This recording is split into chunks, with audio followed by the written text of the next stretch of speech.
أشهد أن لا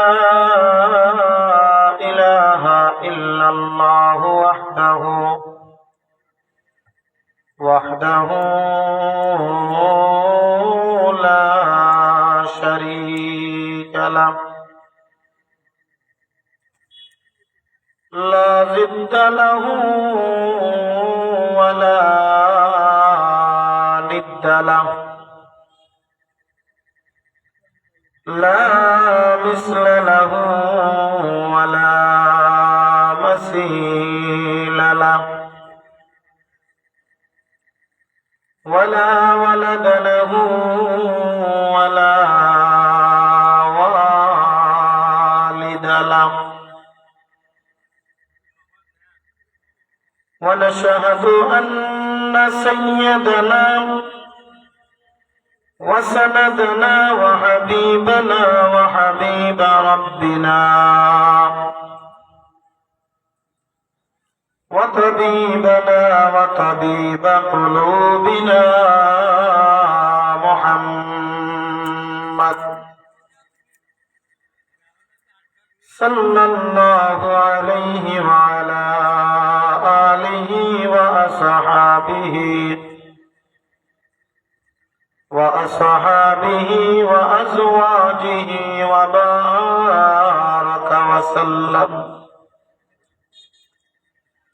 وبارك وسلم تسليما كثيرا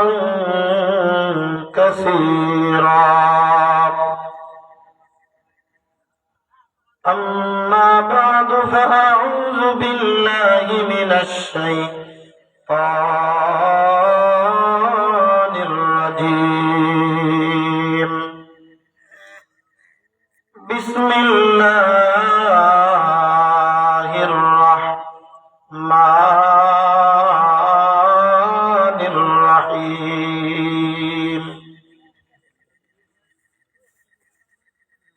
ألف لام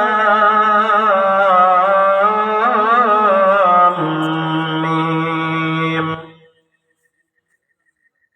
ذلك الكتاب لا ريب فيه هدى للمتقين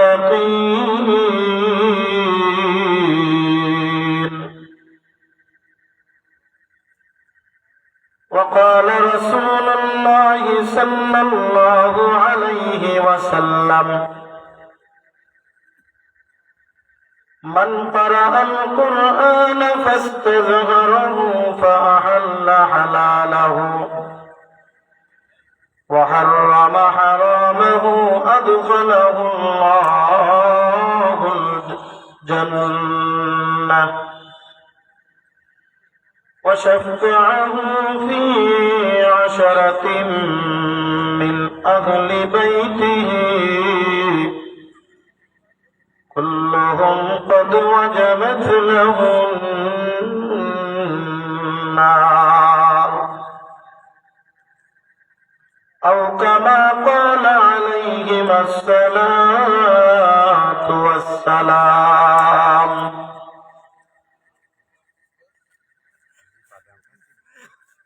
الحمد لمن قدر خيرا وخبالا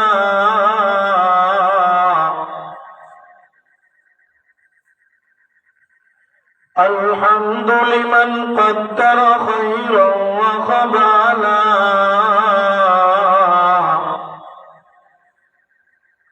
والشكر لمن صور حسنا وجمالا لا ضد ولا ند ولا حد لمولاه لا ضد ولا ند ولا حد لمولاه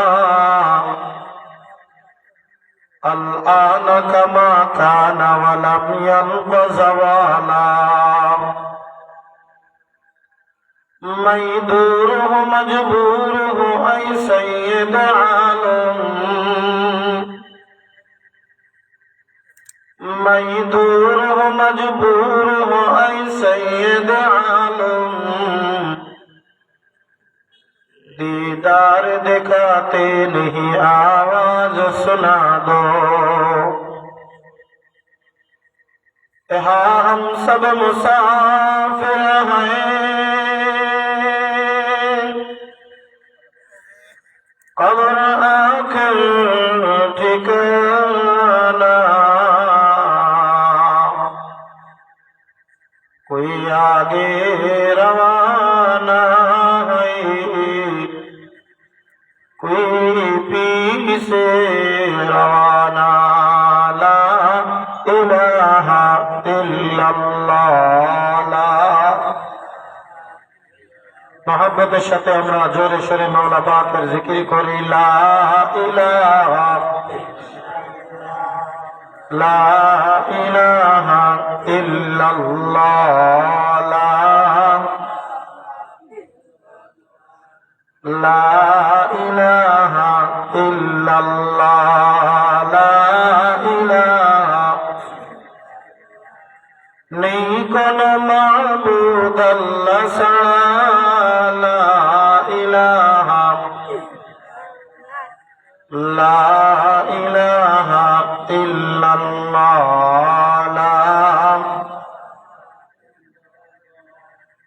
লা ইলাহা ইল্লাল্লাহু মুহাম্মাদুর রাসূলুল্লাহ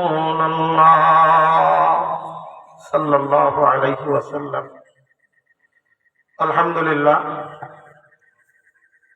ঐতিহ্যবাহী মাগুরা জেলাধীন শালিকা থানার অন্তর্ভুক্ত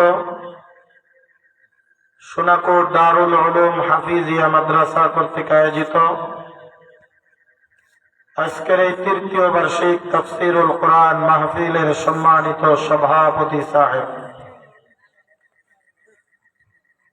দিগার হযরতে মুআজ্জাজ মুহতারাম সেরে তাজ ওয়াজিবুল ইহতিরাম উলামা ইকরাম, আমার সামনে উপস্থিত দিনদার মুসলমান ভাইরা, পর্দার অন্তরালে অবস্থানরতা শ্রবণরতা আমার মা ও বোনেরা,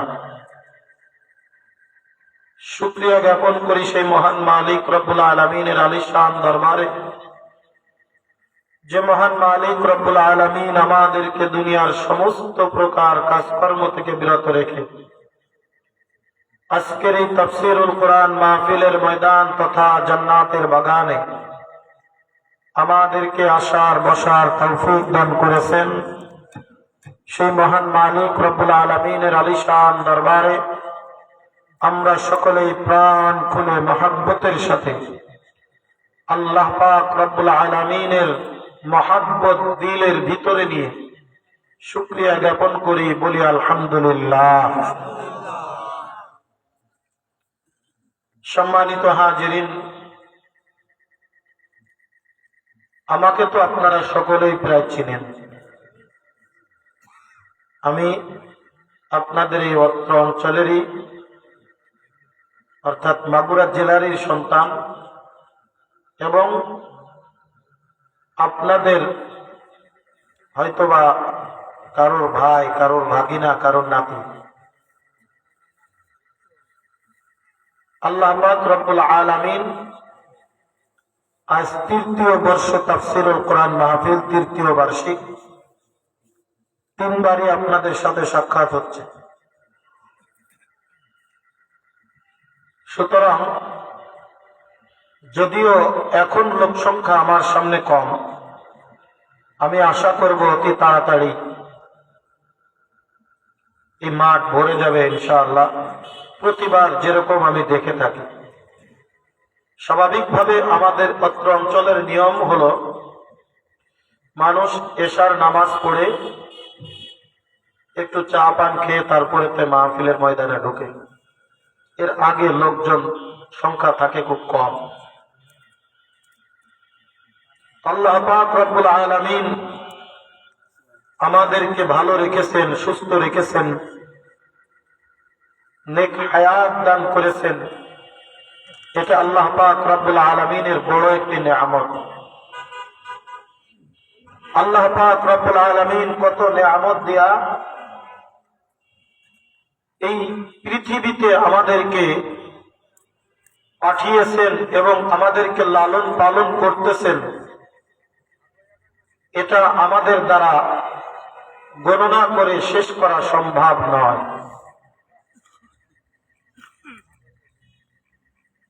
আল্লাহ পাক রব্বুল আলামিন এ ব্যাপারে কুরআনুল কারীমের মধ্যে নিজেই ঘোষণা করছেন,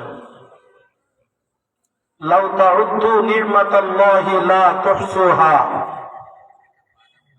বান্দা, তুমি যদি আমার নিয়ামত গণনা করতে থাকো, তোমার হায়াত শেষ হয়ে যাবে, কিন্তু আমার নিয়ামত গণনা করে শেষ করা সম্ভব নয়। কত নিয়ামত আল্লাহ তাআলা আমাদের উপরে দান করছেন। মুফাসসিরিন ইকরাম বলেন,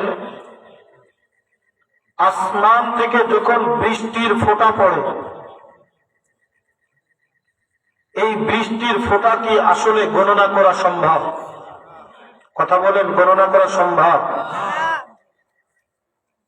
অজস্র অগণিত একটির পর একটি আল্লাহ পাক রব্বুল আলামিন বৃষ্টি নাজিল করেন। এক সেকেন্ড তো সময় নেয় না একটা ফোঁটা পড়ার জন্য। মুফাসসিরিন ইকরাম বলেন, পৃথিবীতে এমন কোন যন্ত্র আবিষ্কার হয়তোবা হতে পারে যে এই বৃষ্টির ফোঁটা গণনা করা সম্ভব, বৃষ্টির ফোঁটা গণনা করবে, এরকম কোন যন্ত্র আবিষ্কার হয়তোবা হতে পারে। আগে এমন একটা সময় ছিল যেই জিনিসটা কল্পনাও করতে পারেন নাই, সেই জিনিসটা এখন আমরা দেখতেছি। কি কথা ঠিক না? আমার এই অঞ্চলটা তো মামু বাড়ির অঞ্চল। আমি ছোটকাল থেকে এখানে যাতায়াত করি। আমার মা যতদিন বেঁচে ছিলেন এমন কোন বছর নাই 2-4 বার আমার এখানে আসা পড়ে নাই। আল্লাহ পাক তাকে দুনিয়ার থেকে নিয়ে গেছেন। আমরা দোয়া করে আল্লাহ তাআলা তার কবরকে জান্নাতের উচ্চ মাকাম বানিয়ে দিন, বলেন আমিন। আপনারা যারা চিনেন, আপনাদেরই মেয়ে, তার মতো মিষ্ট ভাষী, ডেকে কথা বলনেওয়ালা মহিলা খুব কম ছিল। আমার মনে পড়ে ছোটকালে যখন আমাদেরকে নিয়ে আসতো, ওরা একেবারে এই পাড়া থেকে শুরু করে ওই শেষ পাড়া পর্যন্ত যদি এক বেলা থাকতো, এক বেলায় পুরো গ্রামের প্রত্যেকটা বাড়িতে বাড়িতে গিয়ে খবর নিয়ে আসতো কে কেমন আছে। এমন কোন বাড়ি মনে হয় বাকি রাখতো না যে বাড়িটা দেখে মানে একবার যে ভালো মন্দ জিজ্ঞাসা না করে আসবে। ছোটকালে যখন আমাদেরকে আনতো, আমি কতবার যে আমার বাড়ি থেকে পর্যন্ত হেঁটে আসছি, আমার সেগুলো গুনতেও কষ্ট হয়। মানে এতবার হেঁটে হেঁটে আসছে। আমার ভাই পরে আজকে নিয়ে আসতেছি, আসার সময় বললাম যে আমরা এই জায়গায় হাইটে হেঁটে, কই এত দূর? তখন তো হাঁটা ছাড়া কল্পনাও ছিল না অন্য কিছু। আমার বড় ভাইরা বলতে, তোমরা তো তাও মাঝে মধ্যে ভ্যানে চলে যাইতা, পাই ই করা ভ্যান। আমাদের তো সেই এখান থেকে আরো গঙ্গারামপুর যাইতাম। আসার সময় নানি বস্তা ভরে আমাদেরকে বিভিন্ন মাল সামানা দিত, মায়ের বাড়ি স্বাভাবিকভাবে যেরকম পাঠায়। আবার সোনাকুড়ির থেকে আবার আর এক গ্রুপ দিয়ে দিত, ওই মাথায় করে নিয়ে চলে গেছে। এমনও অনেক মানুষ আপনাদের এখানে আছে, এখান থেকে সিএ ভাগে করে মালপত্র নিয়ে সীমাখালী আড়পাড়ায় গিয়ে বিক্রি করেছে। এখান থেকে সীমাখালী আড়পাড়ায় গিয়ে, আর এত সুন্দর রাস্তা ছিল না, পায়ো রাস্তা মনে হয় হাঁটু পর্যন্ত কাদা, এরকম কঠিন অবস্থা। সেই জায়গাগুলি এখন মাত্র 20 মিনিট 25 মিনিটে 10-15 কিলো 20 কিলো পথ পাড়ি দেওয়া যায়। গত শুক্রবারের আগের শুক্রবারে মাহফিল ছিল কক্সবাজার। ঢাকায় জমা পড়িয়ে 450 কিলোমিটার ঢাকা থেকে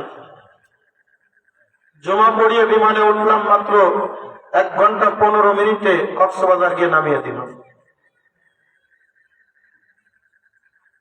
আগে একটা সময় কল্পনাও ছিল না এরকম যে 450 কিলোমিটার পথ 1 ঘন্টায় অতিক্রম করবে। হ্যাঁ, এমন এমন জিনিস আবিষ্কৃত হয়েছে যেগুলো কল্পনাতীত।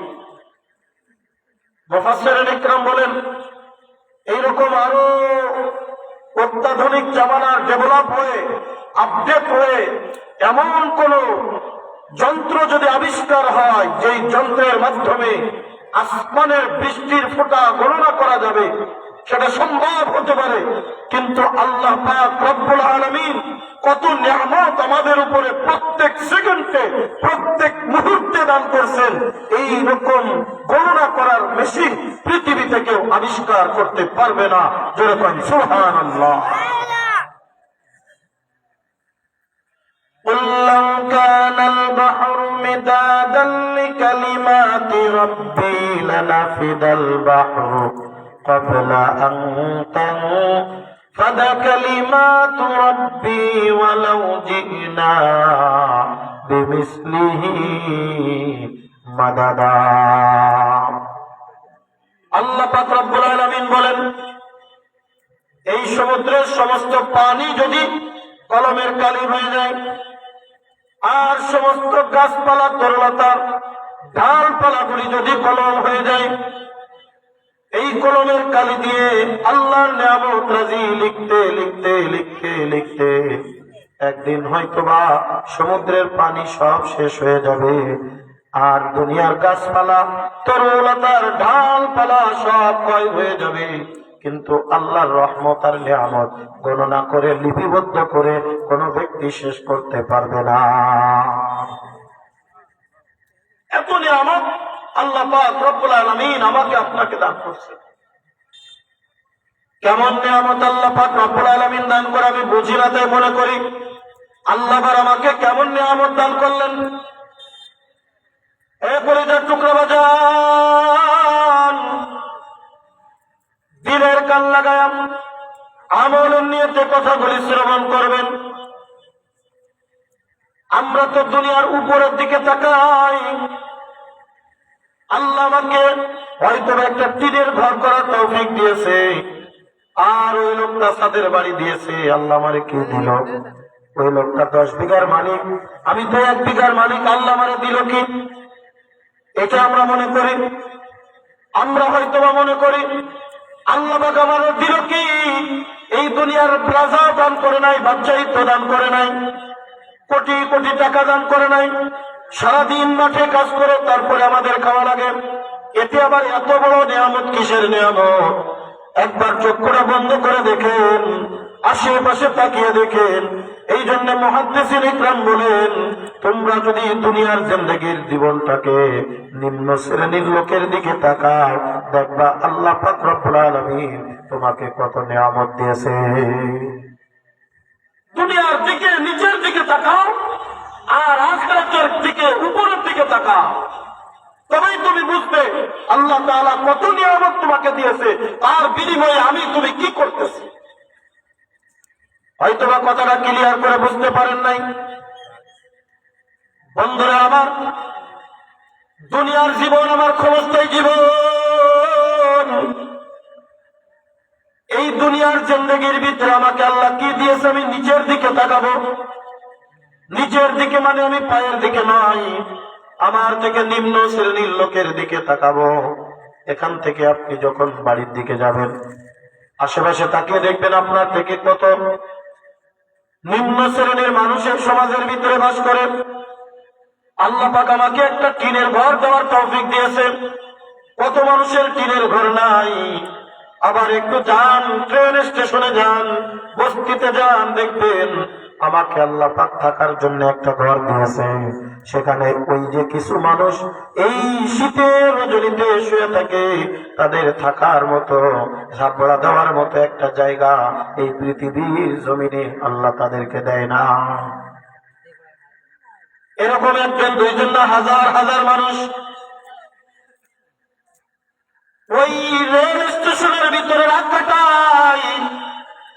না আছে তাদের থাকার জন্য কোনো জায়গা, না আছে তাদের জন্য একটা ঘর, না আছে তাদের জন্য একটা বাড়ি, না খাওয়ার জন্য তাদের ধানের গোলাম, না আছে ছাঁটাই করা ধান চাউল তাদের গ্রামের ভিতরে ভরে রাখা। সকাল হয়ে যাবে, সেখান থেকে উঠে পরের কাছে হাত পেতে যা পাবে তাই খাবে। যদি পায় তো খেতে পারলো, আর যদি না পায় তাহলে খেতে পারবে না। এটাই হলো তাদের জীবন।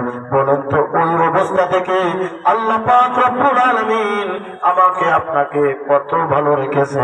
আমাকে হয়তোবা থাকার জন্য আমার এই দুনিয়াতে পরিচয় দেওয়ার মতো একটা বাড়ি আছে, একটা দুনিয়ায় থাকার মতো একটা ঘর আছে, একটা ঘর করতে পেরেছি। আমি পরিচয় দিতে পারি ওই বাড়িটা আমার, ওই ঘরটা আমার। এই পৃথিবীতে এমন অনেক মানুষ আছে যাদের এই ঘরের পরিচয় দেওয়ার মধ্যে কোনো বাড়ি নাই, জায়গা নাই। কথা ঠিক না? আল্লাহ যদি আমার ওই রকম বানাতো, তাহলে আমরা কি আল্লাহর সাথে যুদ্ধ করে আমরা কি দুনিয়াতে কিছু হাসিল করতে পারতাম? সম্ভব না।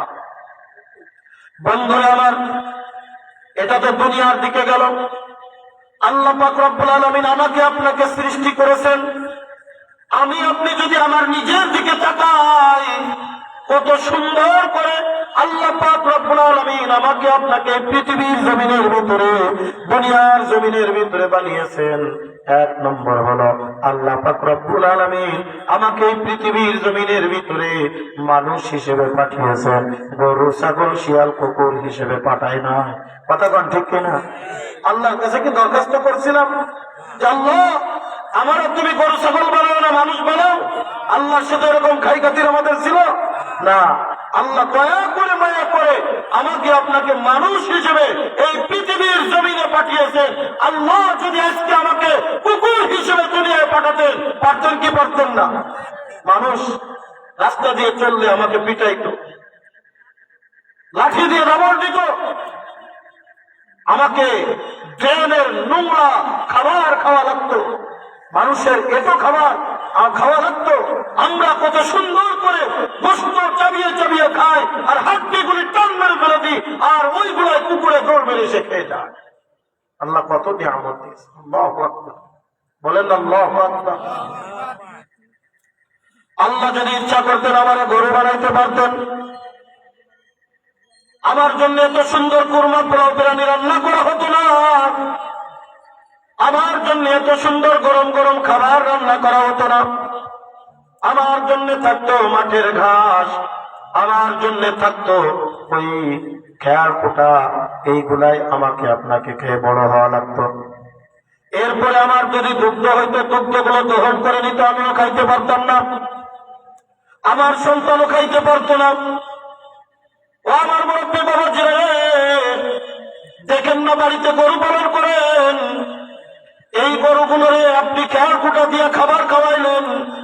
একটা গাভী বাচ্চা দেওয়ার পরে ওই বাচ্চাটাকে সারা রাত পর্যন্ত আপনি আলাদা বাইরে বাঁধে রাখলেন, মায়ের কাছে থাকতে দিলেন না, যাতে করে সারা রাত পালনের ভিতরে দুগ্ধ আসুক। এরপরে সকাল বেলায় আপনি ওই গরু বাহির করে গরুর পালান থেকে দুগ্ধ দহন করে নিয়ে আসলেন। কিন্তু যে মা ওই গাভী গরুটা পেটের ভিতরে 10 মাস 10 দিনের থেকেও বেশি, প্রায় 11টা মাস পর্যন্ত একটা গাভী তার পেটের ভিতরে বাচ্চা রাখার পরে ডেলিভারি দিয়ে দেয়, ওই বাচ্চাটারে খাইতে দিতে পারে না। আপনি দুগ্ধ দহন করে কত আরামের সাথে বাজারে বিক্রি করেন, আবার নিজে নিজে খান। এ কলিজার টুকরা বাজার, একবার চিন্তা করে দেখো, আল্লাহ পাক ইচ্ছা করলে আমারে গরু বানাইতে পারতো, আমার দিয়া হাল চাষ করতো, আমার দিয়া বিভিন্ন বোঝা টানাটানি করতো। আমি যদি না নিতে চাইতাম, ওই যে বিরাট আলো লাঠি বানায় আমার পাশার পরে একদম পিছান দিত। কথা বলুন ঠিক ঠিক না? গতবার ধান কাটার সময় হাঁটু পর্যন্ত এরকম কাদা, এই কাদার মধ্যে 2টা আড়ে গরু দিয়া, দামড়া গরু 2টা দিয়া বুঝাই করে গরুর গাড়িতে ধান নিয়ে উঠতে পারতেছে না। আর গরু যখন পাড়া দিচ্ছে প্রায় হাঁটু পর্যন্ত দেবে যাচ্ছে, আর দেখি ওই লোকটা নিষ্ঠুরের মতো এরকম মোটা হালো লাঠি দিয়ে গরুর পিঠের উপরে কিভাবে যে পিটাচ্ছে, এইভাবে পিটাচ্ছে। আমি বললাম এই বেটা না, বেটা একটা গরু স্বাভাবিক ভাবে হাঁটিয়ে যাইতে পারলে ওই কাদার মধ্যে হেঁটে যাইতে পারে না, আর তার পিছনে বোঝা দিয়ে দিচ্ছ কত বড় গাড়ি আর কত বড় বোঝা, এও তো একটা প্রাণী। সুতরাং একে কষ্ট দেওয়ার অধিকার তোমাকে আল্লাহ দেয় না। যদিও তুমি তাকে লালন পালন করতেছো, কিন্তু কারণ এমন বোঝা দিবা না যে বোঝা আছে বহন করতে পারবে না। এটা জানোয়ারের প্রতি, একটা পশুর প্রতি অন্যায়। এর হিসাব কিয়ামতের ময়দানে আল্লাহর কাছে, আল্লাহর আদালতে আমাকে দেওয়া লাগবে। কথায় কথা চলে আসলে না বললে হবে না। আমরা যেহেতু গ্রামের মানুষ, আমাদের অঞ্চলে গরুর গাড়ি ঘোড়ার গাড়ি আছে, কে আছে না নাই? মসির গাড়ি খুব কম। আপনাদের প্রধান বক্তা যেখান থেকে আসতেছে ওই কুষ্টিয়া অঞ্চল, সেখান থেকে মসির চাষ আবাদ ওই জায়গায় বেশি হয়। আমি দেখছি ওই অঞ্চলে মোষ আর মোষ, চতুর্দিকে মোষ আর মোষ, মসির গাড়ি। ওই অঞ্চলের কিছু গাড়ি আমাদের অঞ্চলে বর্তমান ইদানিং আসা শুরু করেছে, মোষ গাড়ি। কি কথা ঠিক না? আমাদের নাগসা অঞ্চলে দেখি, জিজ্ঞাসা করলে ওই শৈলকুপায় বাড়ি, কুমারখালী বাড়ি, কুষ্টিয়ায় বাড়ি। ওই অঞ্চলে মোষ পালনও করে, আর ওই অঞ্চলের মানুষ আমাদের এখানে বোঝা টানার জন্য আছে। মনে রাখবেন, যাদের বাড়ি হালের গরু আছে, যারা হাল চাষ করেন, যাদের বাড়ি বোঝা টানার জন্য ঘোড়া আছে, তাদেরকে অতিরিক্ত চাপিয়ে তাদের পিঠে আঘাত করাটা সম্পূর্ণ হারাম।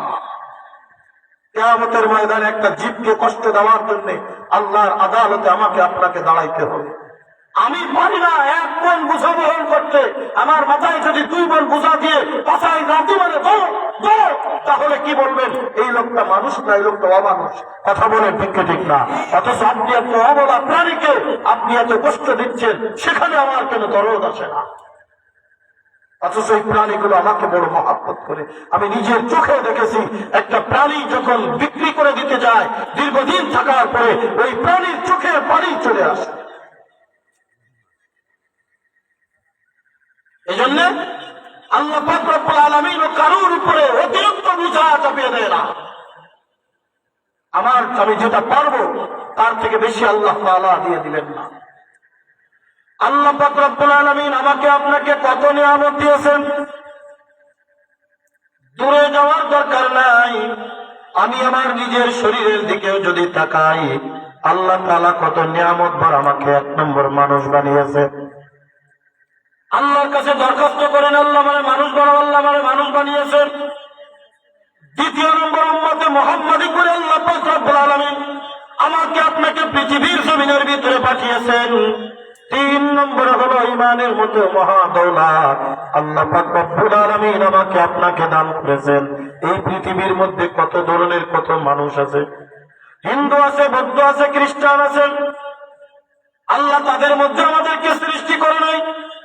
আল্লাহ পাক মুসলমানের ঘরে বানিয়ে আল্লাহ পাক ঈমানের মতো মহা দৌলত দান করেছেন। শুধু তাই নয়, আমার আপনার চোখের সামনে এমন অনেক মানুষ আছে আমাদের থেকে সুঠাম দেহের অধিকারী, আমাদের থেকে হৃষ্টপুষ্ট। আল্লাহ তাআলা তার সমান মতো আমার মতো 2টা হাত তাকে দান করেছেন, আমার মতো 2টা চক্ষু তাকে দান করেছেন, আমার মতো 2টা পাও তাকে দান করেছেন, আমার মতো নাক দান করেছেন, আমার মতো তার 2টা কান দান করেছেন, আমার থেকেও সুন্দর বডি দান করেছেন। আল্লাহ পাক রব্বুল আলামিন সব কিছু ঠিক রাখার পরেও ছোট্ট একটা মাথার স্ক্রু তার একটু লুজ করে দিয়েছে। আর ওই লোকটাকে আমরা সাধারণ মানুষ বলি না, ওই লোকগুলাকে আমরা বলি পাগল। যেরকম কথা ঠিক কিনা? কত সুন্দর বডি, কত সুন্দর ফিটনেস। অথচ আল্লাহ পাক রব্বুল আলামিন যদি চাইতেন, রে শুনো করে মুসলমান, দিনের কান লাগায় শুনবেন, আজ আমরা দুনিয়ার কোন কাজের ভিতরে লিপ্ত, আজ দুনিয়ার কোন কাজ করে বেড়াই। মুয়াজ্জিন 5 বার ডাক দেয়, হাইয়া আলাস সালাহ, হাইয়া আলাল ফালাহ। এ বান্দা নামাজের জন্য আয়, বান্দা কামিয়াবির জন্য আয়। না বান্দা তুমি নামাজ পড়তে গেলে না, না বান্দা তুমি ইবাদতে গেলে না, না বান্দা তুমি আল্লাহর ইবাদত বন্দেগী করলে না। ওই যে ফজরের সময় মুয়াজ্জিন ডাকে, আসসালাতু খায়রুম মিনান নাওম। এ বান্দা আয়, ঘুমের থেকে নামাজ উত্তম। না বান্দা তুমি ঘুমের থেকে জাগ্রত হইলে না, কম্বলের নিচে তুমি ঘুমিয়ে থাকলা, লেপের নিচে তুমি ঘুমিয়ে থাকলা, জাজিমের উপরে তুমি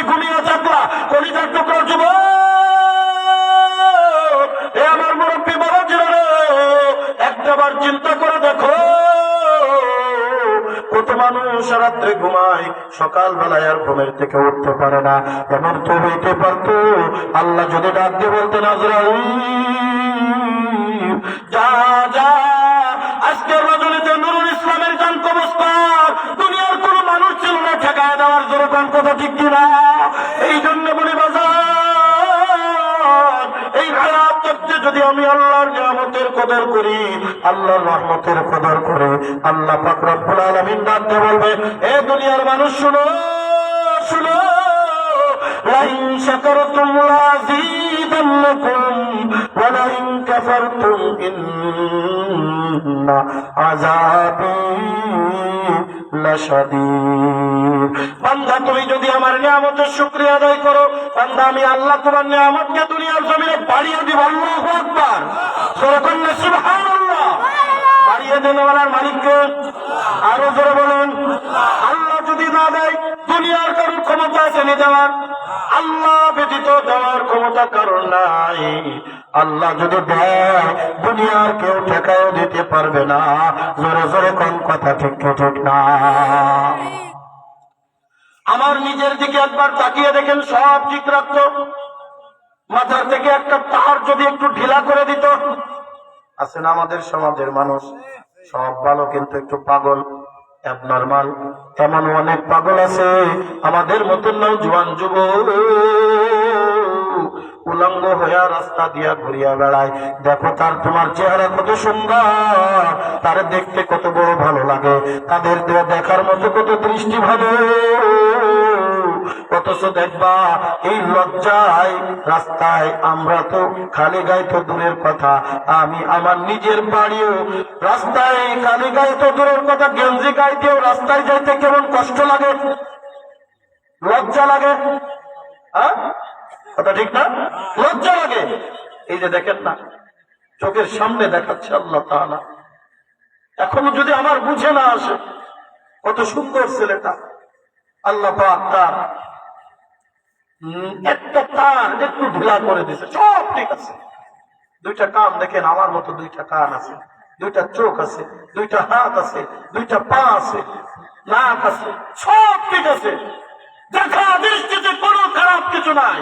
কিন্তু একটা তার শুধুমাত্র একটু নরমাল করে দিছে। ওই লোকটার আর আমাদের মতো হিতাহিত জ্ঞান নাই। আপনি বসে আছেন, সে বসে নাই কেন? কারণ ও বুঝতেছে না এখানে কি হচ্ছে। কথা ঠিক না? আল্লাহ যদি আমাকে ইচ্ছা করলে পারতেন কিনা? কথা বলেন, পারতেন কিনা? পারতেন। কেন বুঝো না? ওই আল্লাহ কত নিয়ামত আমাকে আপনাকে দান করলো, ওই আল্লাহ কত বরকত আমার আপনার জন্য দান করলো। হ্যাঁ হ্যাঁ, আমি যদি মনে করি না আল্লাহ কি দিচ্ছে, ভুল করবেন, বড় ভুল করবেন। তাকায় দেখেন আল্লাহ আপনারা কত সুন্দর করে ধরার জন্য দুইটা হাত দান করেছে। আমাদের সমাজে এমন অনেক মানুষ আছে, সব কিছু ঠিক আছে কিন্তু হাত নাই। তার কাছে শুনে দেখে নি হাতের মর্যাদা কত, ওই হাতের গুরুত্ব কত। আল্লাহ পাক দুইটা পাও দান করছে, আর কত মানুষ দেখবেন পাও নাই, নিতম্বের উপরে ঘোরাফেরা করে। এই তো গত কয়েকদিন আগে আমি সম্ভবত আমার ওই দিন মাহফিল ছিল ময়মনসিংহ মুক্তাগাছা গেলাম, রাত তখন প্রায় 2টা বাজে। ময়মনসিংহ বিশ্ব রোডে গ্যাস পাম্পে আমার গাড়ি দাঁড় করালাম গ্যাস নেওয়ার জন্য। রাত 2টার সময় একজন আল্লাহর বান্দা চেহারা দেখে বড় মায়া লেগে গেল, চোখের পানি টপ টপ টপ টপ করে চলে আসলো। দেওয়ার ডাকতে বলে, হুজুর কি ব্যাপার, কি হয়েছে? আমি বললাম দরজার লকটা তাড়াতাড়ি খুলে। আল্লাহ তাআলা এই মাথা থেকে উপরের বডিটা তো সুন্দর, আমার মনে হয় হাজারে একটা আল্লাহ পাক রব্বুল আলামিন তার 2টা পাও দান করে নাই। এরকম আয়ার কাইটা নিতম্বের উপরে পাছার নিচে দিয়া হাত দিয়া এরকম উঁচু হচ্ছে আর সামনের দিকে যাচ্ছে। আমি চিন্তা করলাম আল্লাহ কত নিয়ামত দিয়েছে, আল্লাহ তাআলা আমার পা 2টা দান করছে, আমি হেঁটে হেঁটে কাজকর্ম করতে পারি। আল্লাহ সব ঠিক রাখতো, কোটি কোটি টাকা দান করতো, কিন্তু আল্লাহ যদি আমার পাও 2টা দান না করতো তাহলে বলো আমার কি অবস্থা হয়ে যেত।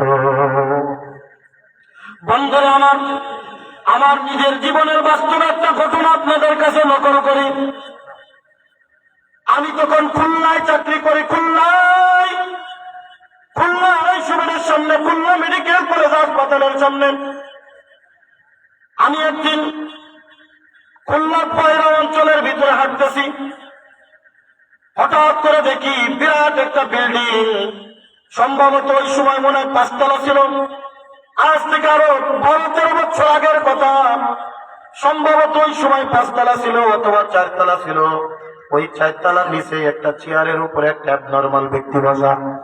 আমি মনে করলাম মনে হয় ভিক্ষুক, পকেট থেকে 10 টাকা বাহির করে দিল। পাশের একজন লোক পড়ে চলে আসছে, হুজুর কি করছেন এটা?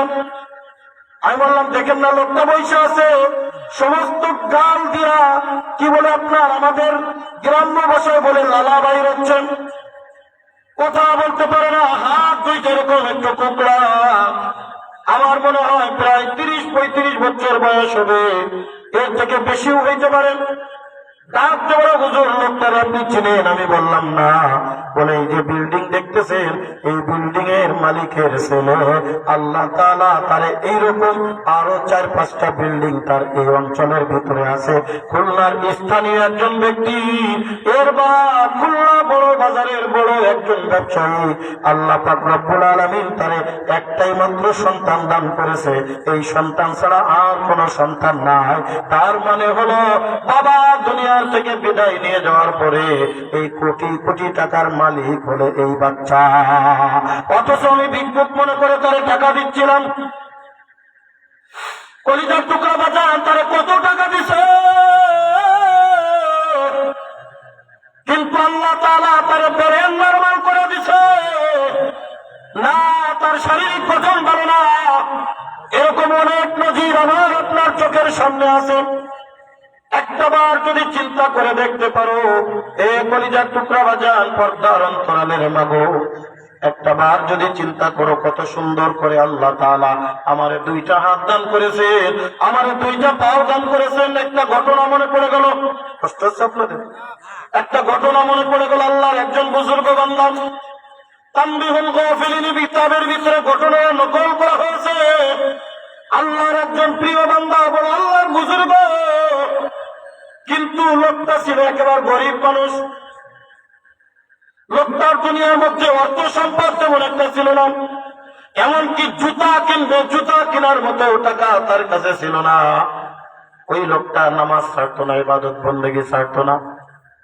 বন্ধুরে, ওই লোকটা একদিন যখন মসজিদের ভিতরে যাচ্ছে, বাসার থেকে বাড়ির থেকে উঁচু করে মসজিদে আসছেন, খালি পায়ে হয়তোবা ভিজা পায়ে ধুলাবালি লেগে গেছে।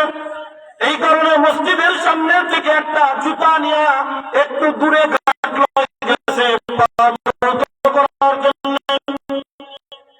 আর যে লোকটার জুতা নিয়ে গেছে, ওই লোকটা দিয়েছে, জুতা দিল, জুতা কেন মনে হয় কেমন করেছে।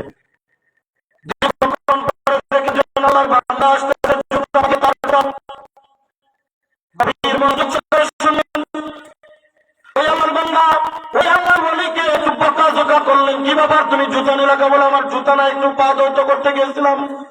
বর্তমান তো মসজিদের সাথে টেপ দিয়ে অজুখানা করা, আগে তো এরকম ছিল না। পুকুরে যে অজু করে আসা লাগতো, গাট লাগিয়ে অজু করে আসা লাগতো। এইরকম টিউবওয়েল এমনও ছিল, হয়তো পুরা গ্রাম খুঁজলে একটা টিউবওয়েল পাওয়া যাইত কিনা বড় সন্দেহ। কূপের থেকে পানি পান করতো, কূপের থেকে উঠে পানি পান করা লাগতো, এইরকম একটা অবস্থা ছিল। বলে আমি গাটলাই গিয়েছিলাম, একটু পা ধৌত করার জন্য আসতে একটু দেরি হয়ে গেছে। কলিজার টুকরা বাজার, ওই লোকটা আল্লাহর ওলিকে একটু বকাঝকা করছে, জুতা কিনতে পারো না, আবার পরে জুতা নিচ্ছ, এরকম বকাঝকা করছে। আল্লাহর ওলির দিলটা বড় খারাপ লেগে গেল। আল্লাহ পাক রব্বুল আলামিন কতজনকে কত কিছু দিল, আল্লাহ কি আমার 2টা জুতা কেনার টাকা দিতে পারে না? আল্লাহর ভান্ডারে কি কম না? আল্লাহর ভান্ডারে তো কত, আল্লাহর ভান্ডারে তো কম না। আল্লাহ মানে কেন দেয় না? আল্লাহর উপরে একটু বিতৃষ্ণা ভাব, সালাত সালাতুল হাজাত 2 রাকাত নামাজ আদায় করে ওই আল্লাহর বান্দা হাত আল্লাহর দরবারে উত্তোলন করেছে। ডাক দিয়ে বলে, আল্লাহ আমি কোটিপতি হতে চাই না, আমি কোটি কোটি টাকার মালিক হইতে চাই না, আমি লক্ষ লক্ষ টাকার মালিক হইতে চাই না, আমি দুনিয়ার জমিনে বড় দালান বিল্ডিং অট্টালিকা করতে চাই না, আমি বিঘা বিঘা জমির মালিক হইতে চাই না। ওগো রব্বুল আলামিন, আপনি কি দেখেন না আমি তো ইবাদত করার জন্য মসজিদে আসছিলাম, কিন্তু দুলা পায়ে ময়লা পায়ে মসজিদে আসবো, ময়লা হয়ে যাবে না, আপনার ঘর আমি ময়লা করতে পারি না, এই কারণে আমি পুণ্যের একটা জুতা নিয়ে আমি পরিষ্কার পরিচ্ছন্ন পা পরিষ্কার করার জন্য গিয়েছিলাম। লোকটা আমারে কিভাবে বকাঝকা করলো। ওগো রব্বুল আলামিন, আমার কোটি কোটি টাকার দরকার নাই, আমার লক্ষ লক্ষ টাকার দরকার নাই, আল্লাহ তুমি আমার এতটুকু সম্পদ দাও, সেই সম্পত্তি আমি তোমার দরবারে জুতা কিনতে পারবো, মাত্র 2 জোড়া 1 জোড়া জুতা, 2টা জুতা কিনতে পারবো, এতটুকু পরিমাণ টাকা আল্লাহ তুমি আমারে দাও, আমি যাতে জুতা কিনে আমি তোমার ইবাদত করতে পারি। বলেন উদ্দেশ্য ভালো না খারাপ? কথা বলেন, ভালো না খারাপ? এই উদ্দেশ্য ভালো না খারাপ? ইবাদত করার নিয়তে, আল্লাহর দরবারে নামাজ আদায় করার নিয়তে, আল্লাহর দরবারে ইবাদত করার নিয়তে জুতা কেনার জন্য টাকা চাই, কোটি কোটি টাকা নাম, হালকা কিছু কোন রকম ভাবে বড় কোনো কিছু উদ্দেশ্য না। উদ্দেশ্য হলো আল্লাহ পাক যেন তার ইবাদত করার মতো একটা জুতা কেনার মতো টাকার তৌফিক দেয়। ওই আল্লাহর বান্দা এরকম ভাবে আল্লাহর দরবারে রুনাজারি করে তার ইবাদত বন্দেগী সব কমপ্লিট করে ওই আল্লাহর বান্দা এইবার চলে গেছে বাইরে, কিছুক্ষণ পরে দৌড় দিয়ে আবার মসজিদের ভিতরে চলে আসছে। গভীর মনোযোগ সহকারে শুনবেন, ওই আল্লাহর বান্দা আবার 2 রাকাত হাজাতের নামাজ আদায় করলে, নামাজ আদায় করে আল্লাহর দরবারে হাত দুখানি উপরের দিকে উঠায়, ওই আল্লাহর বান্দা ডাকতে বলে, মালিক রব্বুল আলামিন, আমি তোমার কাছে জুতা কেনার পয়সা চেয়েছিলাম, না না আমার জুতা কেনার দরকার নাই, আল্লাহ তুমি যেমন দিছো আল্লাহ তুমি ভালো রাখছো, আল্লাহ আমার তুমি যত নিয়ামত দিয়েছো, লাকাল হামদু ইয়া রাব্বাল আলামিন, লাকাল হামদু ইয়া রাব্বাল আলামিন। আল্লাহ তোমার দরবারে শুকরিয়া, আল্লাহ তুমি যা দিছো ভালো দিছো, আল্লাহ তোমার কাছে আমি টাকা চাই না, তোমার কাছে আমি সম্পদ চাই না, তোমার কাছে আমি অর্থ চাই না। এই 2 অবস্থায় মসজিদের এক কিনারায় বসে আল্লাহর আরেকজন বান্দা দেখে ওই আল্লাহর বান্দা দৌড়া চলে আসে, হুজুর আপনার কাছে একটা সওয়াল করতে পারি? বলে কি সওয়াল বলো? বলে 1 নম্বর সওয়াল হলো, আপনি একটু আগে নামাজ পড়লেন, নামাজ পড়ে আপনি আল্লাহর দরবারে রুনাজারি করলেন, আর হাত তুলে আল্লাহর দরবারে কিছু অর্থ চাইলেন, আবার কিছুক্ষণ পরে দৌড়া চলে আসলেন, আবার 2 রাকাত নামাজ আদায় করলেন, নামাজ আদায় করে আল্লাহর দরবারে হাত তুলে বললেন, আল্লাহ তুমি যা দিছো ভালো দিছো, বাইরে কি হয়েছে তা তো আমি জানি না, একই মুখে 2 রকম কথা, একই সময় 2 রকম কথা, আল্লাহ আমরা তো হিকমত বুঝলাম না। হুজুর বলবে, এ মাগুরার মুসলমান, এ করে যান টুকরা যুব, এ আমার মুরব্বী বাবা ছিল রে, তার অন্তরণে নগো গভীর মনোযোগ, ওই আল্লাহর বান্দা চোখের পানি টপ টপ করে ফেলা দিছে, ডাক দিয়ে বলে, আল্লাহর বান্দা আপনি তো বাইরের অবস্থা দেখেন নাই, আমি পাশে আমার ভালো, আমি জুতা কেনার জন্য আল্লাহর দরবারে রুনাজারি করতেছিলাম, রুনাজারি করে মসজিদ থেকে বাইরে হওয়ার পরে আমি যখন রাস্তায় গেলাম, যাওয়ার পরে দেখি একজন আল্লাহর বান্দা, না তার পাও নাই, 2টা পাও নাই, তার পাও 2টা কাটা, নিতন্দের উপরে ভর দিয়ে দিয়ে হাঁটতেছে। হঠাৎ করে আমার মনে এসে গেল, আমি তো আজকে আমার পাও 2টা ভালো আছে, আমি জুতা কেনার জন্য আল্লাহর দরবারে আমি দোয়া করতেছি, আল্লাহ যদি আমার টাকা দিত কোটি কোটি টাকা, আর যদি আমার 2টা পাও না দিত, হাজার হাজার জুতার ফ্যাক্টরি যদি আমার কাছে থাকতো, এই জুতার ফ্যাক্টরিতে আমি কি করতাম? পায়ে দেওয়ার মতো তো আমার পা থাকতো না, হাঁটতে পারতাম না, চলতে পারতাম না, আমার হাঁটার কোনো তৌফিক থাকতো না। এই জন্য আমি আল্লাহর দরবারে শুকরিয়া আদায় করলাম, আমার জুতার দরকার নাই, আমার স্যান্ডেলের দরকার নাই, আমার যে 2টা পা আছে আমি হাইটা হাইটা এক জায়গার থেকে আরেক জায়গায় যাইতে পারি, এটাই আল্লাহর বড় নিয়ামত। আল্লাহ পাক রব্বুল আলামিন ডাকতে বলেন, এ দুনিয়ার মানুষ ছিল, এ কলিজার টুকরা যুবক, দুনিয়ার দিলের কান লাগায় শুনো, আল্লাহ তাআলা কত নিয়ামত দিয়েছে। আমি যদি আমার নিজের জীবনের দিকে একবার খেয়াল করে দেখি, আল্লাহ তাআলা কত সুন্দর করে আমাকে আপনাকে বানিয়েছে, কত সুন্দর করে দুইটা নাক দিয়েছে, নাকের দুইটা ছিদ্র দিয়েছে, কত সুন্দর করে আমার একটা গাল দিয়েছে, যে গাল দিয়ে আমি জিহ্বা দিয়ে কথা বলতে পারি। এমন যুবক আছে জিহ্বা আছে, কথা বলার শক্তি নাই, কথা বলেন ঠিক কিনা? হাত নাই, পা নাই, এই কারণে আল্লাহ পাক রব্বুল আলামিন বলেন, এ দুনিয়ার মানুষ শোনো, লাউ তাউদ্দু নি'মাতাল্লাহি লা তুহসুহা।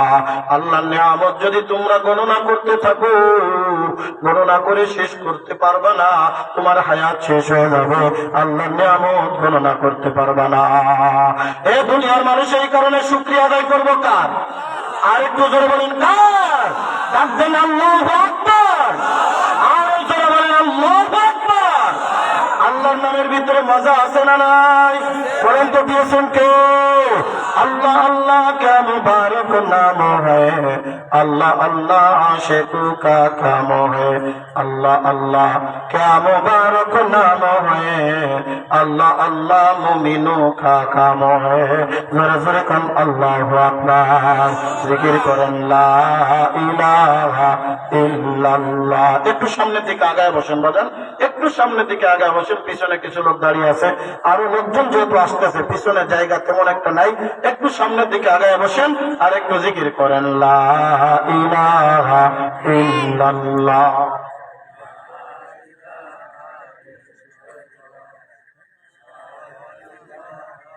ইল্লাল্লাহ লা ইলাহা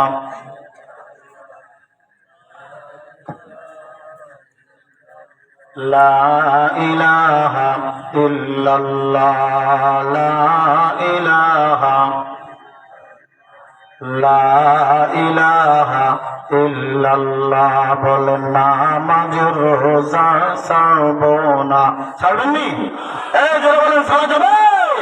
নামাজ রোজা ছাড়বো না, হারাম পথে চলবো না, চলবেননি? চলে যাবে?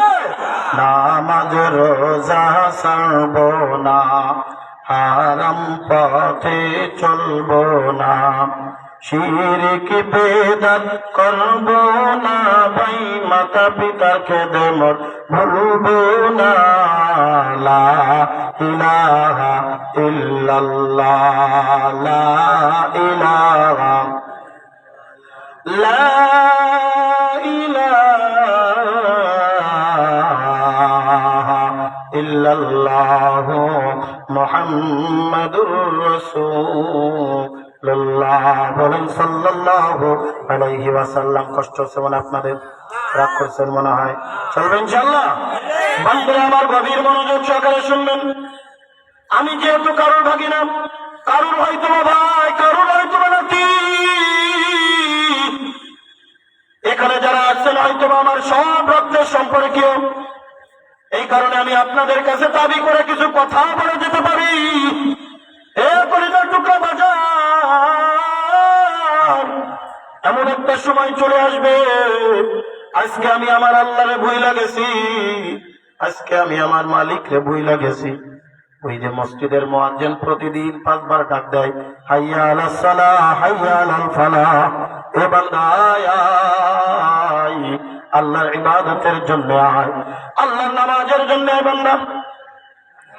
আল্লাহ পাক রব্বুল আলামিন ডাকতে বলে, দুনিয়ার মানুষ শোন শোন, আমি আল্লাহ তোরে এত নিয়ামত দান করলাম, বান্দা তুই যদি নিয়ামতের শুকরিয়া আদায় না করিস, আমি আল্লাহ পাক রব্বুল আলামিন ওয়াদা করে দিলাম, না না না, এই দুনিয়ার থেকে আমি আল্লাহ তাআলা নিয়ামতকে ছিনিয়ে নিব, আখিরাতের ময়দানে অত্যন্ত সীমকালের মধ্যে আমি আল্লাহ পাক তোমার জন্য জাহান্নামের আগুন নির্ধারণ করে রেখেছি। কত নিয়ামত আমার আল্লাহ দান করেছে বান্দা, তুমি দুনিয়ার দিকে তাকায় দেখো, আল্লাহ তাআলা কত নিয়ামত দান করেছে। এ বান্দা তুমি নিজের দিকে তাকিয়ে দেখো, আল্লাহ তাআলা কত সুন্দর করে আমার বানিয়েছে। তুমি তোমার পরিবারের দিকে তাকিয়ে দেখো, আল্লাহ তাআলা কত কত সুন্দর করে একটা পরিবার দান করেছে, একটা সমাজ দান করেছে, একটা সময় দান করেছে। আল্লাহ তাআলা ইচ্ছা করলে আমাকে আপনাকে এমন ভাবে বানিয়ে দিতে পারতেন, ওই যে জঙ্গলের ভিতরে কিছু লোক বাস করে তাদের মতো আমাদেরকে বানাইতে পারতেন। আল্লাহ পাক রব্বুল আলামিন ডাকতে বলে, দুনিয়ার মানুষ শুনো শুনো, তোমরা যদি আমি আল্লাহর নিয়ামতের শুকরিয়া আদায় করতে পারো, লা আযীদান্নাকুম, আমি আল্লাহ পাক রব্বুল আলামিন তোমার নিয়ামতকে দুনিয়ার মধ্যে 1000 গুণ বাড়িয়ে দেব। ওয়ালা ইন কাফারতুম ইন্না আযাবী লাশাদীদ, বান্দা তুমি যদি আমার নিয়ামতের শুকরিয়া আদায় না করো, আমি আল্লাহ তোমাকে কঠিন আযাব, ওই জাহান্নামের আযাব তোমাকে আমি দান করব, সহ্য করার ক্ষমতা নাই। ওই জাহান্নামের বর্ণনা যদি শুনে শরীরের পশম পর্যন্ত দাঁড়িয়ে যাবে, কত কঠিন আযাব। বাবারও চক্ষুটা বন্ধ করি, আমাকে নিচের দিকে লাগায়া এ পর্দার অন্তরালের বাবা, আজকে কত নিয়ামত বড় দুনিয়ার জীবন আমাকে আপনাকে দান করছে। ওই দুনিয়ার থেকে আমি আপনি যখন বিদায় নিয়ে অন্ধকার কবরের দিকে চলিয়া যাইব, আল্লাহ পাক রব্বুল আলামিন যখন আমার আপনার জানটা কবজ করে নিয়ে যাইব, আমাকে আপনাকে যখন 5টা টুকরা 3টা টুকরা সাদা কাপড়ের কাপড় দিয়ে জড়াইয়া ফেলবে, মসজিদের খাটলিটা আমার বাড়ির সামনে হাজির হয়ে যাইবে, বালিশ ছাড়া, কম্বল ছাড়া, জাজিম ছাড়া আমাকে আপনাকে শোয়া 4 তাকবীরের সাথে জানাজার জীবনের শেষ নামাজটা পড়ায়া 4 জনে দৌড়াদৌড়ি করি আমার অন্ধকার কবরের দিকে নিয়ে যখন রওনা দিয়ে যাবে, এ আমার পরিবার টুকরা যুব, আমার মুরব্বী বাবা ছিল রে, পর্দার অন্তরালের মাগো, কোন দুনিয়ার পেছনে পাগল, কোন দুনিয়ার পেছনে পাগল। আজকে দুনিয়ার বাড়ি গাড়ি পাইলা, আজকে দুনিয়ার নাজ নিয়ামত পাইলা, আমার আল্লাহরে তুমি বইলা গেছো, আল্লাহর জন্য নিজের জীবন ব্যয় করতে পারো না। তোমার শারীরিক আল্লাহ তাআলা কত সুন্দর দান করেছে, মসজিদের মুয়াজ্জিন আযান দিলে তুমি মসজিদে যাইতে পারো না, আল্লাহ তাআলা কত অর্থ তোমার দান করেছে না, তুমি আল্লাহর রাস্তায় খরচ করতে পারো না। তুমি দুনিয়ার নাজ নিয়ামতের ভিতরে পাগল, 1 তলা 2 তলা 5 তলা বিল্ডিং করার জন্য পাগল, 1 বিঘা 2 বিঘা 5 বিঘা বাড়ি করার জায়গা কেনার জন্য পাগল, কিন্তু না, এই কিয়ামতের ময়দানের জন্য কিছুই করতে পারলা না, ওই কবরের জিন্দেগির জন্য কিছুই করতে পারলা না। একবার চক্ষুটা বন্ধ করে দেখো, এই দুনিয়া কিচ্ছুই না, এই দুনিয়া কিচ্ছুই না। দেখো না কত সুন্দর করে দুনিয়ার ভিতরে আমার মানুষ এখন সম্মান করে। আমি যখন দুনিয়ার থেকে বিদায় নিয়ে যাব, কেউ আর বলবে না নুরুল ইসলাম মুফতি নুরুল ইসলাম, বলবে নুরুল ইসলামের লাশ পড়ে আছে, এই দুনিয়ার সব আগের মতোই চলতে থাকবে। না রে বান্দা, না না না, আমার ছোট মানুষ বলিয়া যাইবে, 2 দিন 5 দিন 6 দিন মানুষ কাঁদবে, কাঁদার পরে মানুষ কিন্তু ঠিকই আমাকে বলিয়া যাইবে। ওই কবরের জিন্দেগি আমার পরিচয় কেউ দেবে না, আখিরাতের জিন্দেগিতে আমার পরিচয় দেবে না। আল্লাহর নবী রাজ্য বলেন ওই কিয়ামতের ময়দান কেমন হবে জানো? আল্লাহর নবী তার কলিজার টুকরা বিবি আয়েশাকে রাজ্য বলেন, এ আয়েশা, ওই কিয়ামতের ময়দান কত বড় কঠিন। হযরত আয়েশা বলেন, ইয়া রাসূলুল্লাহ, ইয়া হাবিবাল্লাহ, একটু নসিহত করুন। আল্লাহর নবী হযরত আয়েশা রাদিয়াল্লাহু তাআলা আনহা বলেন, আয়েশা রাদিয়াল্লাহু তাআলা আনহাকে বলেন, আল্লাহ নবী সাল্লাল্লাহু আলাইহি ওয়াসাল্লাম বলেন, আয়েশা, হযরত ইসরাফিল আলাইহিস সালাতু ওয়াস সালাম যখন সিংহায় ফুৎকার দিবে, দুনিয়ার সব কিছু তামার মতো হয়ে যাবে। দ্বিতীয়বার যখন সিংহায় ফুৎকার দিবে, এই পৃথিবীর সকল মানুষ যে যেখানে ছিল উলঙ্গ হইয়া কিয়ামতের ময়দানের দিকে দৌড়াইতে থাকবে। হযরত মা আয়েশা ডাকতে বলেন, ইয়া রাসূলুল্লাহ, ইয়া হাবিবাল্লাহ, ওই কিয়ামতের ময়দানে আমরা মহিলারাও কি উলঙ্গ অবস্থায় উঠবো? আল্লাহর নবী ডাকতে বলেন, আয়েশা, ওই কিয়ামতের ময়দানে আমি নবী ব্যতীত আর কেউ কাপড় পরিধান করা থাকবে না। হযরত আয়েশা লজ্জায় লাল হয়ে গেলেন, ডাকতে বলেন, ইয়া রাসূলুল্লাহ, ইয়া হাবিবাল্লাহ, আমাদের কি লজ্জা লাগবে না? আমাদের কি লজ্জা লাগবে না? এ রাসূল, যেদিন থেকে পর্দার আয়াত নাযিল হয়েছে, যেদিন থেকে আমার বুঝমান হয়েছে, যেদিন থেকে আমার বুঝ হয়েছে, ওই দিন থেকে আমরা কোনোদিন পর পুরুষের সামনে কোনোদিন যাই নাই।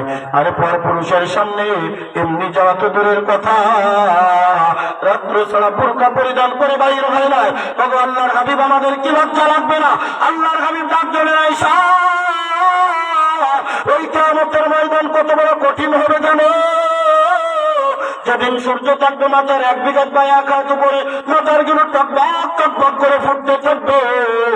মনে আর সমস্ত মানুষ ইয়া নাফসি করতে থাকবে, আল্লাহর দিকে এরকম তাকাইতে থাকবে। দুনিয়ার মানুষ নিচের দিকে তাকানোর কোনো সুযোগ পাবে না।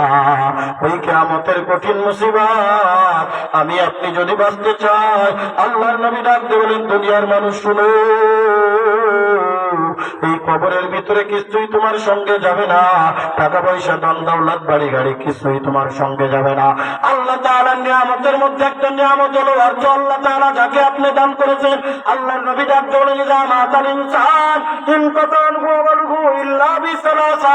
মানুষ যখন দুনিয়া থেকে বিদায় নিয়ে চলে যায়, এ কলিজার টুকরা যুবক, মুরব্বি বাবাজিরা রে, এই দুনিয়ায় কি চিরকাল থাকতে পারবো না আমরা? কথা বলেন, পারবো? এই দুনিয়ার থেকে আমাকে আপনাকে বিদায় নেওয়া লাগবে। কখন দুনিয়ার থেকে বিদায় নেব কেউ বলতে পারি না। আল্লাহ পাক রব্বুল আলামিন ডাক দিয়ে বলেন, ফাইযা জাজালুহুম লা ইস্তাখিরুনা সাআতান ওয়া লা ইস্তাকদিমুন।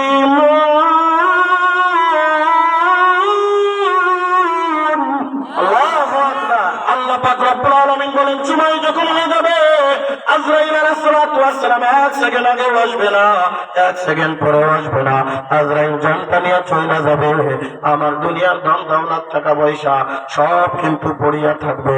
ছেলে মেয়ে, আত্মীয় স্বজন সব ভাগ বাটোয়ারার জন্য পাগল। আল্লাহর নবী ডাক বলেন, আমার উম্মতেরা শুনো, কিয়ামত পর্যন্ত 3টা আমল আল্লাহ পাক রব্বুল আলামিন জারি রাখবে। দুনিয়ার স্বাভাবিক খাতা আল্লাহ বন্ধ করে দিবে, স্পেশাল একটা খাতা আল্লাহ তাআলা জারি রাখবে। ওই 3টা আমল কিয়ামত পর্যন্ত তার সব আমার আপনার আমলনামায় আল্লাহ পাক রব্বুল আলামিন পৌঁছে দেবে। সাহাবায়ে কিরাম ডাক দিয়ে বলে, ইয়া রাসূলুল্লাহ, ইয়া হাবিবাল্লাহ, কি আমল একটু বলবেন? আল্লাহর নবী ডাক দিয়ে বলেন, এ দুনিয়ার মানুষ শুনো, শুনো, ইযা মাতাল ইনসান ইনকাতা আনহু আমালুহু ইল্লা বিসালাসা, ইল্লা বিসাদাকাতিন জারিয়া আও ইলমুন ইউনতাফাউ বিহি আও ওয়ালাদান সালিহা। এ দুনিয়ার মানুষ, ওই দান, ওই সাদকা যেটা তুমি মাদ্রাসার জন্য করে গিয়েছো, যেটা তুমি দ্বীনের জন্য করে গিয়েছো, যেটা তুমি ইসলামের জন্য করে গিয়েছো, সাদকা জারিয়া স্বরূপ করে গিয়েছো, যেটা তুমি দুনিয়া থেকে বিদায় নিয়ে যাবা, কিন্তু তোমার পরে মাদ্রাসা থাকবে। এই মাদ্রাসার শুরুর আপনি গত বছর আমি আপনাদের মাঝে এসেছিলাম, গত বছর অনেকে এই মাহফিলের ময়দানে উপস্থিত ছিল, আজকে কিন্তু অনেকেই নাই। দুনিয়ার থেকে বিদায় নেওয়া, অন্ধকার কবরের দিকে রওনা দিয়ে গেছে। এমন হইতে পারে আগামী বছর মাহফিল হবে, আমি নুরুল ইসলাম আপনাদের মাঝে থাকবো না। কলিজার টুকরো যুবক, তুমি কি মনে করছো বয়স তাকায় দেখো না, তোমার মতো বয়সী, আমার মতো বয়সী কত যুবক আছে অন্ধকার কবরের মধ্যে শোয়া। আমার নিজের জীবনের বাস্তব একটা ঘটনা, বেশি দূরের কথা না। এই তো গত ডিসেম্বর মাসের 13 তারিখ শুক্রবারের দিন আমার মাহফিল ছিল নীলফামারী ডুমা।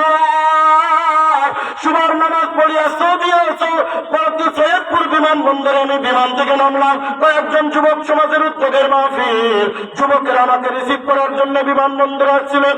বিমানবন্দর থেকে আমাকে নীলফামারী ডুমারে নিয়ে গেল, সেখানে একটা রুমের ভিতরে বসতে দিল। কয়েকজন যুবক আমার সামনে এসে ডাক দেবে, হুজুর, গত 2 বছর আগে আপনি আমাদের এখানে আসছিলেন, আপনার কি মনে আছে আব্দুস সামাদ নামে কাউরে আপনি চিনেন নাকি? আমার তখন হঠাৎ মনে পড়ে গেল, আব্দুস সামাদ 21-22 বছরের একটা যুবক। করোনাকালীন সময়ে যখন কোনো মাহফিল হইতেছিল না, ওই আব্দুস সামাদ দৌড়াদৌড়ি করিয়া কত ডিসি অফিস, এসপি অফিস, কত ডিএসপি অফিসে দৌড়াদৌড়ি করিয়া মাহফিলের আয়োজন করছিল। আমি ওই বড় বিমানে সৈয়দপুর যে যখন নামলাম, আব্দুস সামাদ একা আর কেউ ছিল না। আব্দুস সামাদ আমার রিসিভ করে তার বাসায় রাখতে দিল।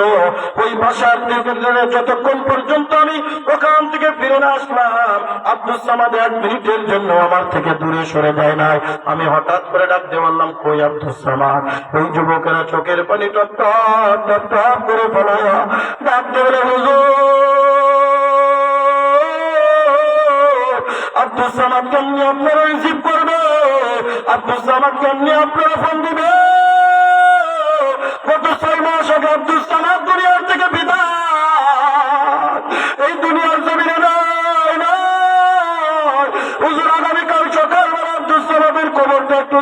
কইল।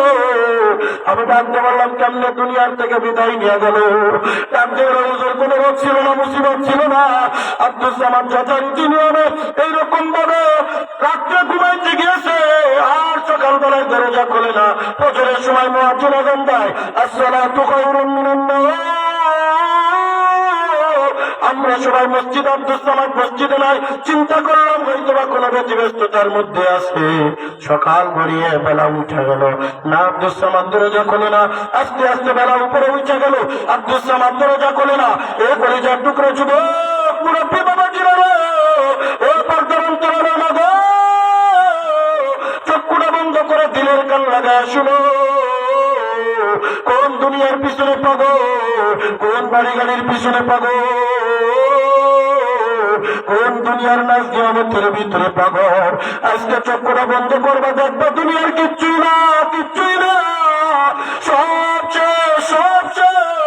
আমি যখন ছোট্টকালে তোমাদের অঞ্চলে আসতাম, ও মা, কত মানুষরা দেখতাম, কত নারীরা দেখতাম, কত খাবারে দেখতাম।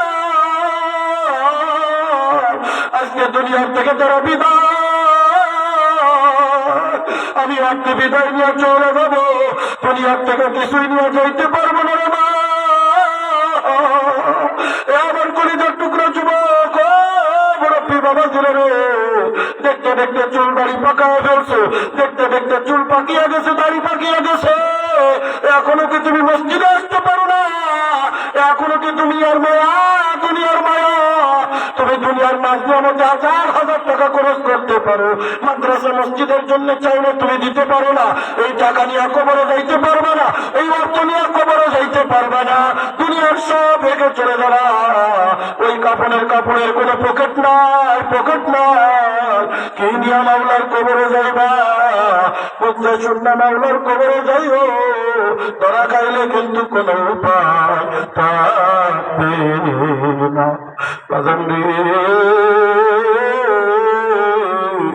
ওই যুবকেরা ডাকতে বলে, হুজুর আস্তে আস্তে প্রায় 12টা বাজে গেছে, আমাদেরকে ডাকা হলো। কিরে আব্দুল সামাদ ঘরের ভিতরে কি ছিল না? আমরা বলেছিলাম হ্যাঁ অবশ্যই ঘরের ভিতরে। বলে ঘরের দরজা খোলে না কেন? ঘরের দরজা খোলে না কেন? আমরা দরজা ভাঙা যখন ঘরের ভিতরে ঢুকলাম, ওই যুবকেরা চোখের পানি ফেলায় আমার ডাকতে বলে, হুজুর তাকায় দেখি আব্দুল সামাদ বুটা জমিনের ভিতরে পড়ে আছে, দরজা পর্যন্ত আসতে পারে নাই, কাঠের দিকে পড়া নিচয় পড়া আছে। তাকায় দেখি নাক দিয়া রক্ত, গাল দিয়া রক্ত, স্টক করে দুনিয়ার থেকে বিদায়। এ বাবা আমি চলে যাবো, তুমিও চলে যাবা। কি নিয়ে মাওলার কবরে যাইবা? এই টাকা পয়সা বাড়ি গাড়ি কিছুই আমার সঙ্গে যাবে না। এই যে আজকে মধ্যে দারুল উলুম হাফিজিয়া মাদ্রাসা, আজ 3টা বছরের ভিতরে কত সুন্দর করে দেখো লেখাপড়ার মান উন্নয়ন হচ্ছে। গত বছর বলে গিয়েছিলাম একটু আপনারা দেখাবেন মাদ্রাসায় কি করতেছেন আপনারা। আলহামদুলিল্লাহ বছর একজন ছাত্র পাগড়ি নিবে। এই যে দেখেন পাগড়ি আপনাদের সামনে। এই যে মাদ্রাসা মাত্র 3 বছর বয়স, 3 বছরের মধ্যে আল্লাহ পাগল কোরআন পড়িয়া আজকে পাগড়ি মাথার ভিতরে ওঠালো। আমার কত সন্তান আমি মাদ্রাসায় দিতে পারি না, আমি মাদ্রাসায় পড়ে হাফেজ বানাইতে পারি না, আমি আলেম বানাইতে পারি না। এ আমার কলিজার টুকরা যুবক, আমার মুরব্বী বাবাজিরা রে, এই মাদ্রাসার জন্য যদি আমার দাম থাকে, এই মাদ্রাসার জন্য যদি আমার সত্তা থাকে, এই যে দেখেন তার জন্য একটা করে। শুধু এইটা নয়, আমি যে কুচকুত্তার ভিতরে আপনাদের সামনে যেই হাদিসটা পড়েছিলাম, আল্লাহ নবী রাজ্য বলেন, এ দুনিয়ার মানুষ শুনো, যারা এই দুনিয়ার মধ্যে কোরআন পড়বে এবং কোরআন অনুযায়ী নিজের জীবন গঠন করবে, আল্লাহ পাক রব্বুল আলামিন কিয়ামতের ময়দানে ডাক দিয়ে বলবেন, যা যা যা হাফেজে কোরআন জান্নাতের ভিতরে চলে যা, এ আলেম যা জান্নাতের ভিতরে যা, আদখালাহুল্লাহুল জান্নাহ। আল্লাহ পাক বলবেন যা ভিতরে জান্নাত দান করলাম। ওই হাফেজে কোরআন বলবেন না আল্লাহু আকবার, আল্লাহু আকবার, বলবেন না আল্লাহ আমি জান্নাতে যাব না। বলে কেন যাবি না? বলে আমি যে মাদ্রাসায় পড়েছিলাম এই মাদ্রাসার উস্তাদ কো, আমার বাবা কো, আমার ভাই কো, আমার মা কো,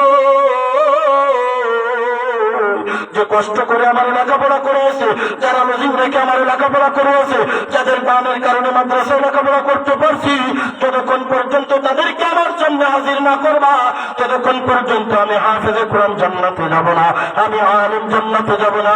আল্লাহর নবী ডাকতে বলেন কিয়ামতের ময়দানে, আল্লাহ পাক রব্বুল আলামিন ডাকতে বলেন এই হাফেজে কোরআন আমি তোরে কত ভালোবাসি জানো। وشفعه في عشرة من أهل بيته كلهم قد وجبت له النار। ওই হাফেজ কোরআনকে ডাকতে বলবে যা কিয়ামতের ময়দানে খুঁজতে চা, এমন 10 জন ব্যক্তির আমার সামনে হাজির কর যাদেরকে আমি জাহান্নামের আগুন ওয়াজিব করে দিয়েছি। ওই বান্দা দৌড়ায় চলে যাবে, কই আমার মা, কই আমার বাবা, কই আমার ভাই, কই আমার এলাকার লোক, আয় আয় আয়, আমি আজকে সুপারিশ করে তোর জান্নাত দান করব। জোরে জোরে কোন সুবহানাল্লাহ। এই জন্য মাদ্রাসার সাথে আমাদের থাকার দরকার আছে না নাই? এরকম একটা মাদ্রাসার সাথে আমাদের সম্পৃক্ত থাকার দরকার আছে না নাই? এই কলিজার টুকরা যুবক কিছুই নিয়ে যাইতে পারবা না, তুমিও বিদায় নিবা, আমিও বিদায় নিব। মুরব্বী বাবাজিরা রে, তোমার তো পা একটা কবরের ভিতরে ঢুকায় দিছো, এখনো দুনিয়ার নাচ নিয়ামত ভুলতে পারো না। ওই কবরের ভিতরে যাইয়া দেখো, একদিন পর হইতে দেরি হবে, কিন্তু তোমার আমার জমি জাতি টাকা পয়সা ভাগ করতে 1 মিনিটও দেরি করবে না। জোরে জোরে কোন সুবহান, কথা ঠিক কি ঠিক না? বন্ধুরা আমার, এই কারণে আমি আপনাদের কাছে অনুরোধ করে যাও, কার জমিয়ে মজলিসের মধ্যে মা নাই, কার জমিয়ে মজলিসের মধ্যে বাবা নাই, মায়ের নামে বাবার নামে এই যে মসজিদের এক মাদ্রাসার একটা ওযুখানা তৈরি হবে, ওযুখানার জন্য কে তৈরি আছেন? হুজুর 5,000 10,000 অথবা 1,000 2,000 5,000 10,000 এই মাদ্রাসার জন্য দান করব, এমন কোন আল্লাহর বান্দা আছো? একটু হাত তুলে দেখা। হুজুরের ভাগিনা, নাতি, তোমার কাছে আমি 1,000 টাকা দিয়ে গেলাম, আমি দোয়া করবো হয়তো আল্লাহ তাআলা বিনা হায়লে বিনা মাধ্যমে আল্লাহ তাআলা কবুল করবেন, এমন কোন আল্লাহর বান্দা আছেন? নগদ পারলে নগদ, বাকিতে পারলে বাকি, 5,000 10,000 টাকা দেওয়ার মতো আল্লাহর কোন বান্দা আছেননি? এমন একজন আল্লাহর বান্দা চায়, হুজুর আমার মা নাই, বাবা নাই, 5,000 টাকা 10,000 টাকা এই মাদ্রাসার জন্য দান করব, এমন একজন আল্লাহর বান্দা চাই। 5,000 10,000 একই। প্রত্যেকবার এই ঝামেলাটা আপনারা করেন। একজন লোক ভিতরে থাকে, একজন লোক ভিতরে যান, খাতার কলম নিয়ে ভিতরে যান, খাতার কলম নিয়ে ভিতরে যান, ভিতরে যে নামটা লেখান, আমার খালু কি নাম? আমার খালু আব্দুল ওয়াহাব বললাম, 16 বাড়ি আল্লাহ নগদ 1,000 টাকা না তাকবীর। আল্লাহ কবুল আর মঞ্জুর করে নাও, জান মানে বরকত দান করে।